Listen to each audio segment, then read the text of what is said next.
already considered him as the greatest president ever.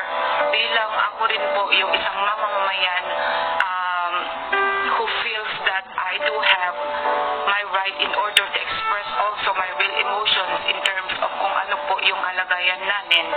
And that was the reason why I was able to express my sentiment. But that doesn't mean po that I was given the right para murahin po si Presidente, and also para at least magkaroon po ng kung ano po yung mga statements na bitawan ko. Inaamin ko naman po na yun ay talagang sobrang pagkakamali ko po.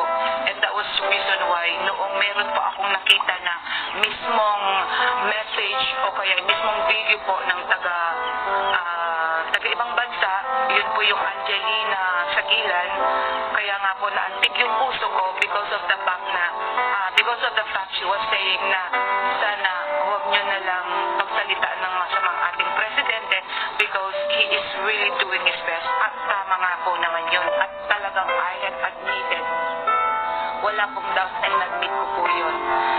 So, kung ang pag-aakala po ng iba because by the time that I have made my statements, the main reason why I did that was just for one subject matter. And the subject matter was about doon nga sa pagbibigay ng goods o kaya ayuda. Yung pagbibigay po ng relief goods sa mga taong wala na pong makain plus yung ayuda po. Yun po ang subject matter.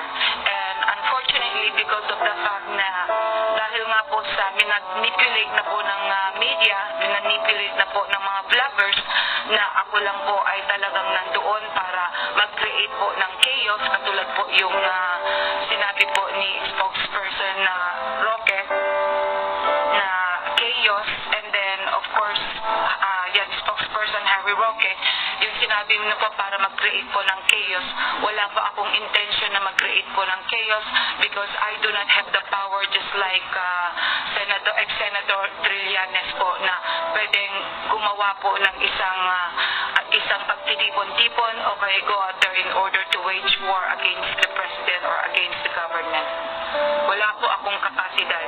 And the mere fact that ever since noong ako po ay talagang nag-sorry po for the first time noon in terms of ano rin po yung mga nakikita ko po kasi because of course the mere fact that I was being manipulated by all those videos by the media and everything also regarding the president that he wasn't really doing anything that I could see na talagang makakaantig po sa puso ko until such time na nakita ko na po na meron naman pala pong nagagawa ang ating presidente na magaganda, and that was also the reason why right that moment I didn't have any second thought na para po siya ay suportahan ko.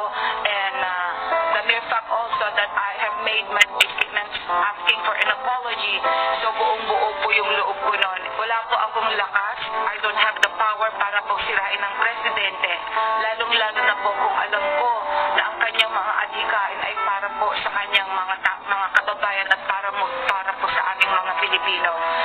So bilang anak, kaya nga po ako nakapagsalita, kaya nga po ako nakapagbigay po ng aking sentiments, it's just the fact na talagang ako po that time ay talagang biglang nalumo o kaya bigla po ako nagiging sad, bigla po ako nalungkot.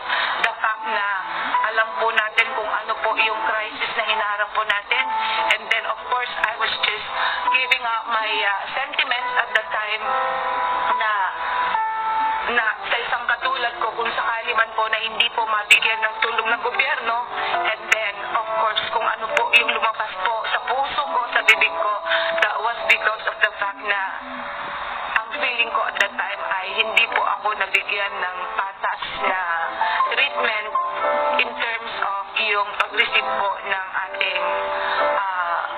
ating support pagdating po sa financial at pagdating po sa mga kinakailangan, lalong-lalo na po sa mga panghabang buhay o kaya habang meron po tayong pandemic, ibig sabihin long term in terms of kung hanggang kailan po matatapos itong crisis na to. At handa naman po ako na kung sakali man po kinakailangan po na pumunta po ako sa harapan mismo ni Pangulo, handa po ako na humingi po at lumuhod po sa kanya, humingi po ako ng tawad ulit. Kung yun po ang kinakailangan ko pong gawin, mas nanaisin ko po na pagbabayaran ko po kung ano yung parusang ibibigay po nila sa akin. Kasi I am sure na ang batas is batas, and I am sure po na lahat yung mga tumutulik sa po sa Pangulong Duterte ay kailangan po mabigyan po ng parusa, mabigyan po ng disiplina.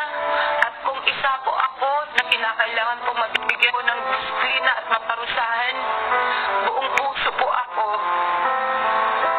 na pupunta po ako mismo sa harapan ng ating presidente. Hihingi po ako sa kanya ng sorry. Luluhod po ako sa kanya bilang ama. Kasi from the start po talagang I have already considered him as the greatest president ever.